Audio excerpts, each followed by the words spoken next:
tena sema kwamba hawana ule uelewa, hawajasoma. Sasa kwenye kusoma, ukimwona mwanangu amefika chuo, unajiproud. Unaona kama ndio anaokuwa familia. Lakini sasa mtoto akishafika miaka 20 au 18 kaambiwa unataka biashara, kafanya biashara chana na maisha chuo. Unataka biashara chana na maisha chuo. Na nafanya biashara hapa umeokoa nani fursa hii dunia. Tunataka elimu na mambo mengine yanasaidia kwa mimi. Nijamsi. Nenda kuchukua kwa magonjwa. Tama, sababu hata ningekupa kwa ndio na mambo. Sio kutayo. Tatizo unahisi ni nini? Au tatizo hasa ni nini? Tatizo ni okay, la kwanza umesema ni tamaa. Hilo linajulikana. Okay. Lakini elimu kutokuwa na tija kwa mhusika, changamoto iko wapi? Hata hii globalization sasa hivi. Walisia uliokuja sasa hivi. Yaani tunaishi fake life. Unafika chuo.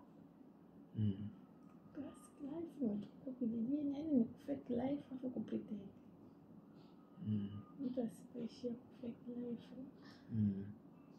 Tunaishi maisha mazuri bila fake life. Tunafake sana maisha. Ni kujifunza pia. Kujifunza nini? Ni kujifunza pia. Pengine ulikuwa hivi imetokea, ishatokea. Kuna jambo unataka ujifunze. Kitu cha kujifunza. Jifunze wenyewe. Nisijue na mtu asaidie nisijue. Sasa kuongea.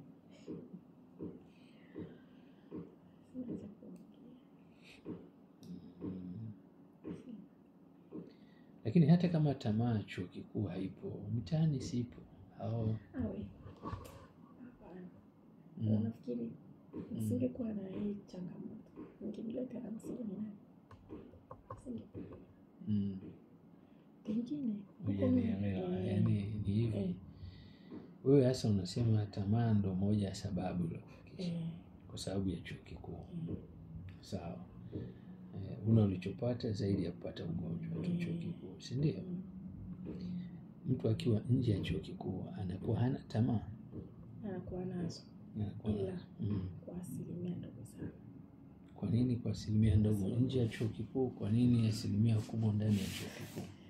Nje ya chuo kikuu tunaishi kupitia mazingira ya labda grupu la watu au kundi la watu waliokutana na mategemeo mtaani kwa gani kwa mtaani.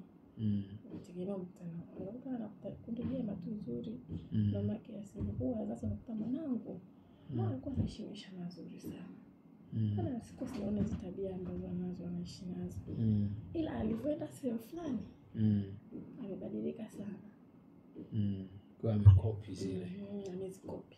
Kule kuna kusanyika watu ni tofauti na mtaani. Kama unaambia mtoto wako maisha haya wako mtaani. Wewe atakutana na watu wachache sana. Lakini kwenye ile kushana kutana na wengi, watu tofauti, tabia tofauti. Kusanyika wengi pale. Atakopi mambo mengi sana tofauti na pale mtaani atakopi mambo machache. Mambo yako katika ile mazingira yake. Kwa mfano kamchukua hapo kampeleka Kenya. Pale kwenye Kenya atakopi mazingira yale pale Kenya. Au kamtoa hapo kampeleka nje atakopi mazingira machache sana pale. Ile ukaenda kampeleka kwenye group kubwa.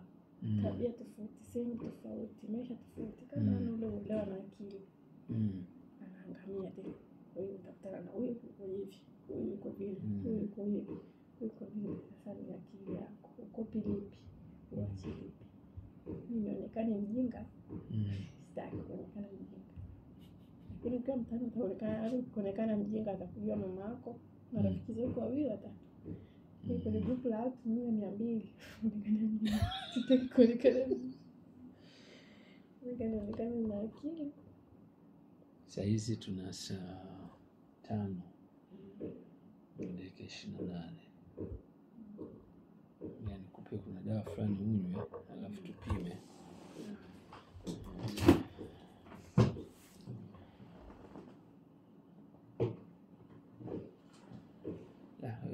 Naomba kikombe.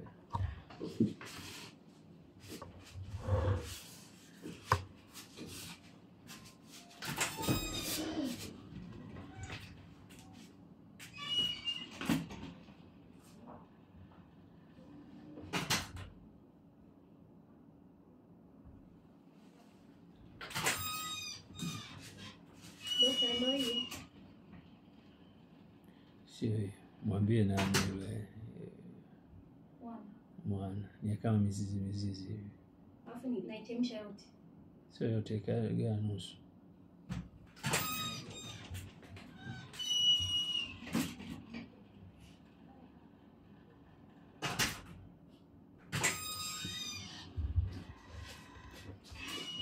Nivumilie kidogo, kuna dada huyu mwenye pochi tunataka kufanya chochote ingia.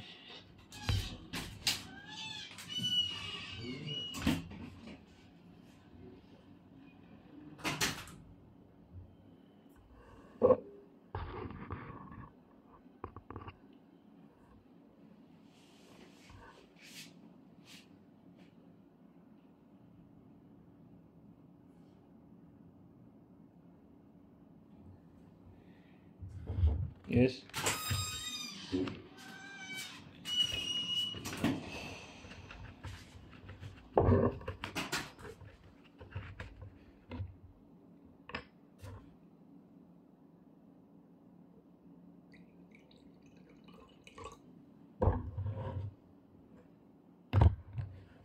Kunywa sasa hivi ni saa 5 dakika 30.